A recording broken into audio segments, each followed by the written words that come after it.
guys, mura ni ako sudan. See, kamunggay lang gina siya, solid in Himalayan salt. And then namawi sad sa kaning bulad nga bulinaw. Niyon. Don't worry guys, kay dili na siya asin. Ano kayo din? Shirataki rice.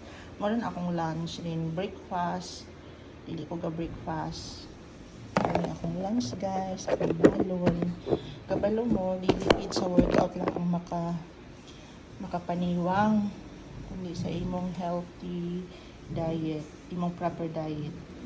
Kailangan ang imong workout is 20% lang na.